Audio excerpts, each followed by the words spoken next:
Bonjour à tous, bienvenue dans ce nouvel épisode de notre podcast Conversation avec, le podcast qui donne la parole aux hommes et aux femmes qui font le Gabon. Aujourd'hui, nous nous trouvons en plein cœur du camp de Gaulle, en face de l'Académie de la protection de l'environnement et des ressources naturelles à Perne. Et nous sommes avec le colonel Oloubou, qui est le commandant de la Perne. Avec lui, on va discuter, on va parler d'un exercice militaire. Il va nous dire d'un challenge militaire assez spécial qui s'appelle Equatorial Patrol. Mon colonel, bonjour, comment allez-vous? Bonjour, je vais très très bien. Merci de nous accueillir ici et d'avoir accepté. Alors, on est en face de la Perne, en plein cœur du camp de Gaulle. Pour les auditeurs et les followers du podcast qui voient la Perne pour la première fois, qu'est-ce que c'est? Eh bien, la Perne, c'est un établissement militaire. C'est l'Académie de protection de l'environnement et des ressources naturelles, qui est le fruit d'un partenariat entre le Gabon et la France. L'objectif de la Perne, c'est la formation et l'entraînement de tous les acteurs de la défense du territoire, notamment sur la protection de l'environnement et des ressources naturelles. D'accord. Quelles sont les formations qui y sont données et surtout, qui est la cible? Bien, les formations, il y a des formations militaires, donc des certificats techniques de niveau premier et deuxième degré infanterie-forêt, un certificat technique action fluviale et maritime pour aussi aller sur le plan d'eau et les ressources halieutiques.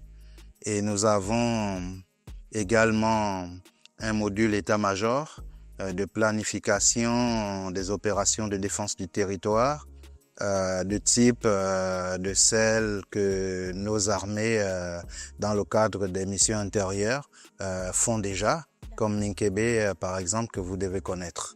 Ça, c'est pour les enseignements militaires, mais nous avons également les enseignements académiques, donc plutôt civils ou mixtes.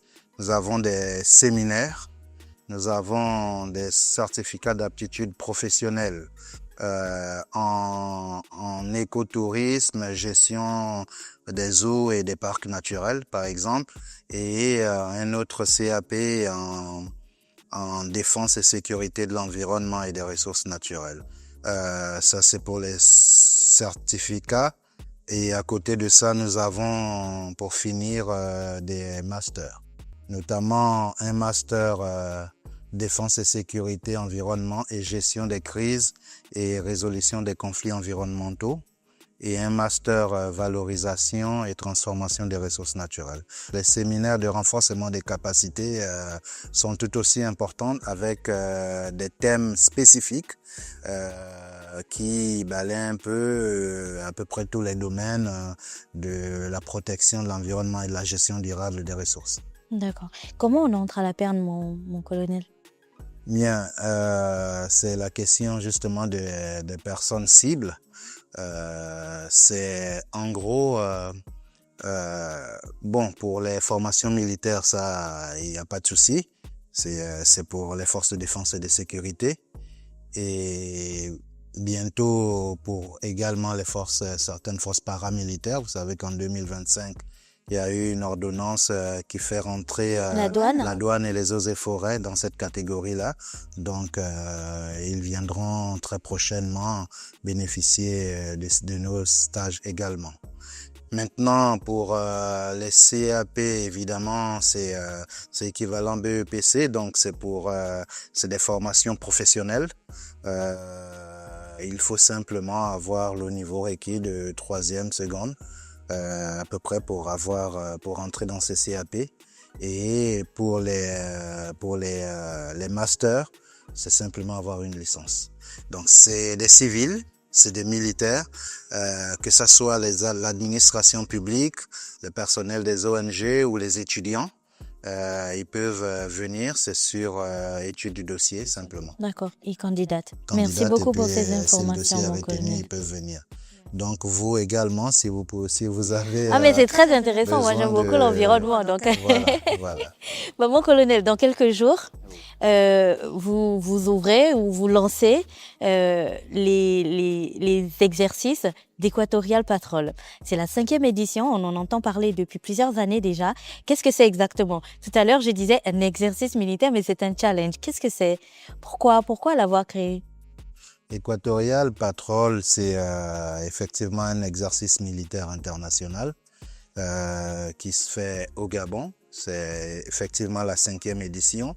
Et cette édition est placée sous la thématique cette année de la protection de l'environnement et des ressources naturelles dans le cadre de la lutte contre la criminalité environnementale. Donc, c'est un exercice qui participe à la préparation opérationnelle, simplement des armées, dans le cadre de cette lutte contre la criminalité environnementale et la protection de l'environnement dont je parlais tout à l'heure. Donc les objectifs sont clairs, hein, c'est amener les gens à la connaissance du milieu, de la biodiversité, développer des capacités à vivre, d'accord, et amener des actions en milieu naturel hostile, type forêt équatoriale. Également, c'est pour mutualiser les techniques, partager l'expertise, hein, et enrichir les compétences dans le cadre des actions conjointes. Voilà, des pays qui partagent justement en commun le plateau du bassin du Congo. Voilà, c'est en gros cet exercice-là. Voilà. D'accord. Donc, C'est de la préparation opérationnelle, simple. est-ce qu'on peut dire que du coup, Equatorial Patrol a une portée ou une valeur ajoutée à la fois stratégique, mais aussi tactique, si on peut l'expliquer comme ça? Oui, tactique parce que les hommes s'entraînent dans le milieu qui est le leur et font face aux différentes problématiques, aux différentes difficultés du milieu. Donc, on développe ces aptitudes-là. Donc, c'est intéressant sur le plan tactique. Sur ce plan-là aussi. Et sur le plan stratégique, évidemment, les questions de criminalité environnementale, derrière ces questions-là, il y a l'immigration illégale, il y a les trafics, il y a le braconnage, etc., qui sont des problèmes de sécurité très, très importants parce qu'effectivement, ce sont des ressources convoitées. Et là, il y a des mafias transnationales et autres, etc., qui s'organisent pour parfois prendre position dans ces milieux-là. Et quand on ne prend pas garde, la menace va se muscler et ils vont avoir tendance à challenger même la souveraineté de l'État dans son propre territoire. Donc oui, c'est des questions tout aussi stratégiques, donc à prendre en compte. Je ne parle pas de tout ce qui est impact économique et environnemental derrière. D'accord. Mon colonel, vous avez dit que c'est un exercice militaire international. Donc, en fait, on va accueillir plein de pays. Ils viennent d'où exactement les différents participants cette année? 8 pays différents et 11 équipes de 8, d'où le caractère international de cet exercice. Il faut dire aussi que la dernière édition, on était à 6 pays et cette fois, on est monté à 8 pays. Donc, ça grossit. C'est pour vous dire le caractère, le caractère surtout international, mais surtout la motivation, l'intérêt, que les pays qui font face à ces genres de menaces trouvent à venir participer à cet exercice. D'accord. Mon colonel, alors, 8 équipes. On ne compte pas les équipes du Gabon qui seront déjà là. Oui. On compte ceux qui arrivent. Alors, elles arrivent ici. Qu'est-ce qu'elles feront exactement? De quoi est composé les différents challenges qu'ils auront à surmonter et surtout combien de temps ça dure? D'accord. L'exercice durera 11 jours, en gros, du 9 mars au 20 mars. Voilà, donc en gros 11 jours. Les pays qui vont arriver dans un premier temps, pendant à peu près une semaine, il y a tout ce qui est connaissance. Donc il y aura de l'information, on va les donner des informations, on va les donner un certain nombre d'instructions sur place ici au camp de Gaulle. Et sur la deuxième semaine, ça va être le challenge à proprement parler sur le centre d'entraînement commando forêt gabonaise que vous connaissez bien. Et donc là, ce sera plusieurs ateliers. Oui. Mais en gros, il y a des ateliers, combat, il y a des ateliers instruction sur le tir au combat, il y a des ateliers connaissance du milieu et de la biodiversité. Et il y aura aussi des ateliers sur lesquels on va jouer des séquences tactiques, notamment un assaut sur un site d'orpaillage illégal, etc., avec le braconnage et les actions face aux braconniers pour vraiment les mettre en situation. Du coup, au fur et à mesure qu'ils le font, il y a des instructeurs et des personnes qui vont évaluer leur performance, puisque à la fin, on désigne un gagnant, c'est bien ça? Tout à fait, tout à fait. L'exercice est monté de telle sorte que les équipes tourneront d'atelier en atelier sur cette phase du FOGA, et sur chaque atelier, évidemment, il y a des instructeurs et des notateurs, hein, des examinateurs, voilà, qui vont sur ce qu'ils ont appris, hein. Ici, sur la première phase, ils vont passer, il y a des questions, il y a des savoir-faire à restituer, et ils seront notés sur ça. Mon colonel, de votre point de vue, voilà. de votre point de vue, qu'est-ce qui rend cet exercice aussi exigeant? On sait qu'il y a déjà le paramètre de l'environnement naturel qui est très difficile. Qu'est-ce qui rend encore cet exercice beaucoup plus, je vais dire, challengeant, beaucoup plus difficile pour eux du coup? Ce qui rend l'exercice difficile, c'est d'abord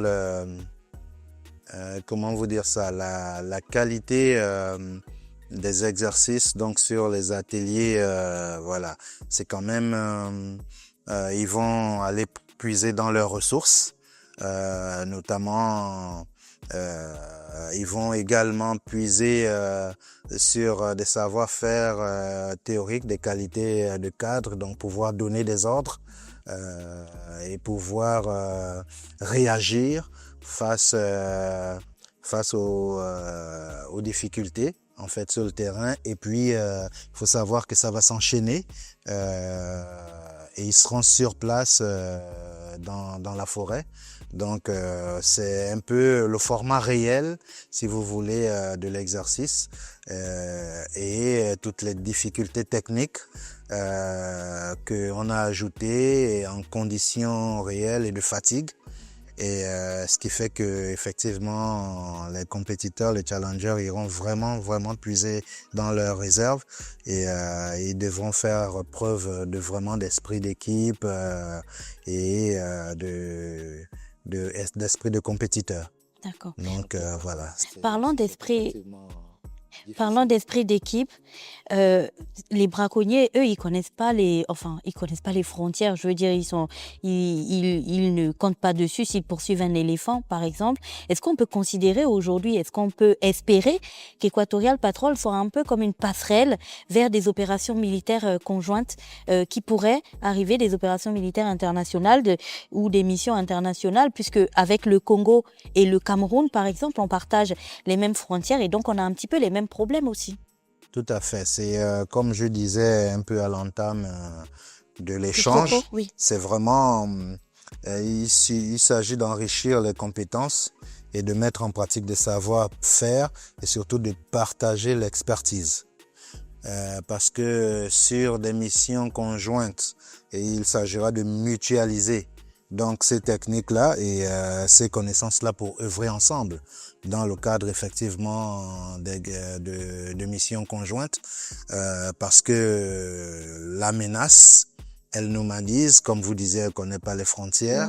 Et pour effectivement faire des actions efficaces, en plus des actions internes de chaque pays, il faut envisager des missions conjointes dans un cadre international. Et pour que ces missions soient efficaces, il faut que, au préalable, il y ait eu des exercices, de l'entraînement, comme Equatorial Patrol, où là, les gens, ils ont partagé les compétences, ils ont mutualisé les techniques, donc ils parlent le même langage, les mêmes codes, et donc voilà.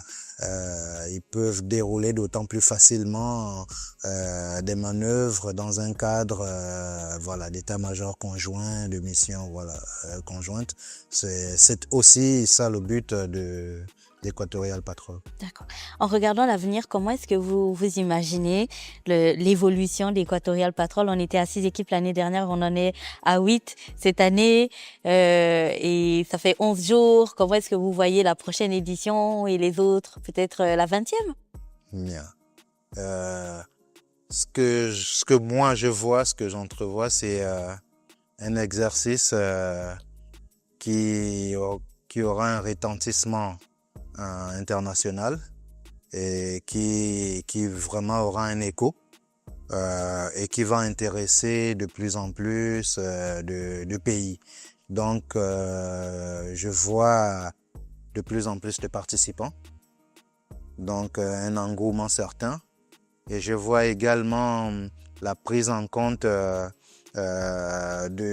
ces thématiques qui vont être de plus en plus portées sous fond de scénarios tactiques plus en plus importants dans le cadre, par exemple, de missions internationales.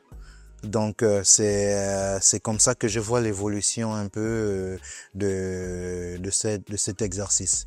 Donc au-delà de ces équipes qui sont là, il y aura, je pense, c'est en tout cas mon souhait, une dimension état-major où il y aura voilà une planification d'état-major avec des équipes qui prospèrent dans un cadre d'engagement opérationnel conjoint. Conjoint. Alors, mon colonel, quel est le message que vous pourriez transmettre aujourd'hui à cette jeunesse africaine qui nous regarde, puisqu'il y a plein de pays représentés du coup à cette compétition et qui est intéressé peut-être par la sécurité, l'environnement, la défense? Quel est le message que vous avez envie de lui adresser à cette jeunesse? Les questions d'environnement sont des questions communes, c'est-à-dire au-delà des forces de défense et de sécurité. Il s'agit en réalité d'un engagement citoyen national. Et ce que je dis à cette jeunesse, c'est de s'intéresser de plus près à leur environnement, qui est en réalité le patrimoine que nous ont laissé nos parents. Et ce patrimoine contient une biodiversité exceptionnelle, des ressources stratégiques importantes. Et c'est aussi le lieu de perspective d'emploi, de développement d'entreprises, etc., personnelles pour cette jeunesse qui a besoin de prospérer dans ce domaine qui est encore en réalité en chantier, hein, qui offre beaucoup de perspectives, donc d'opportunités, voilà. Merci beaucoup, mon colonel. Alors, le colonel Olumbu nous a présenté la compétition en elle-même, l'exercice militaire. Nous avons aussi rencontré certains des participants d'Equatorial Patrol qui nous ont un petit peu partagé leurs attentes, leurs ambitions et surtout leurs sentiments au début de cette compétition. Donc, on les écoute et on se retrouve tout à l'heure. Alors, je suis le sous-lieutenant Ondo Ekwa de la garde républicaine. Et je viens du Gabon, évidemment, et j'appartiens au groupement d'intervention parachutiste. On aimerait quand même prendre cette première place, tant attendu, et on va essayer d'aborder le challenge dans la discipline, la rigueur et le respect des consignes. Ouais. Pour se démarquer, la stratégie elle est simple, il faut essayer de se donner à fond, ne pas se réserver parce que bon, ça passe une fois, on se donne à fond, je crois qu'on va y arriver. Une victoire serait vraiment la bienvenue, surtout pour le Gabon, parce que je pense que nous sommes à la 5e édition et ça fait 4 éditions qui sont passées. Le Gabon n'a toujours pas eu de première place.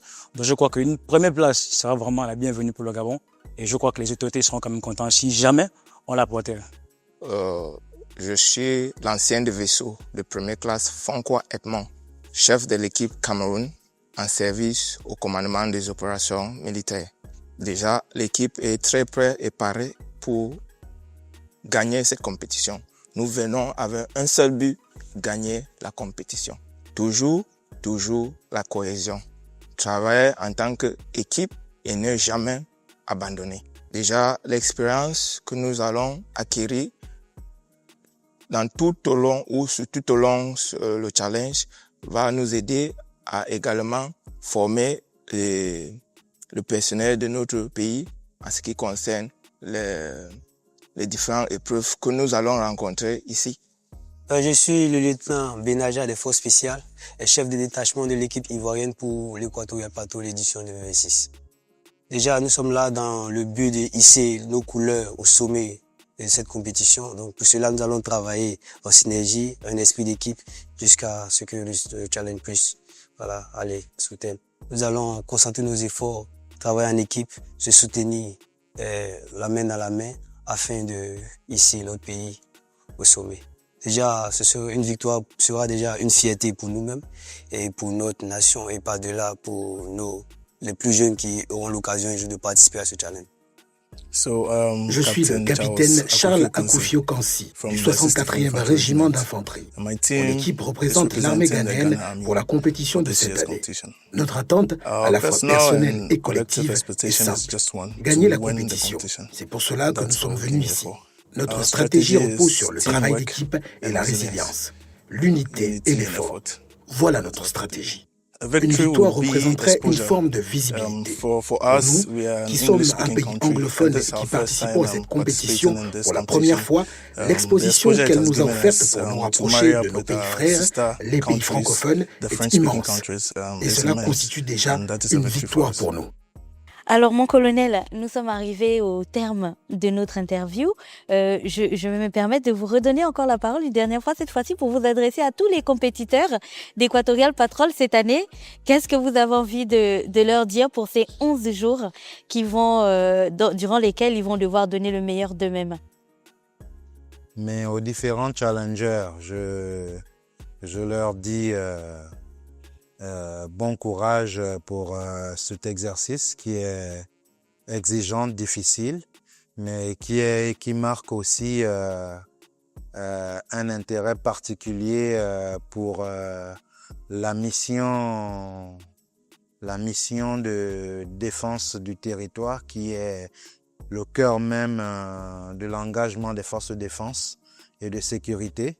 Donc non seulement ils vont beaucoup apprendre, mais également ils vont se donner pour représenter leur pays, mais également pour se frotter aux autres et partager de l'expérience.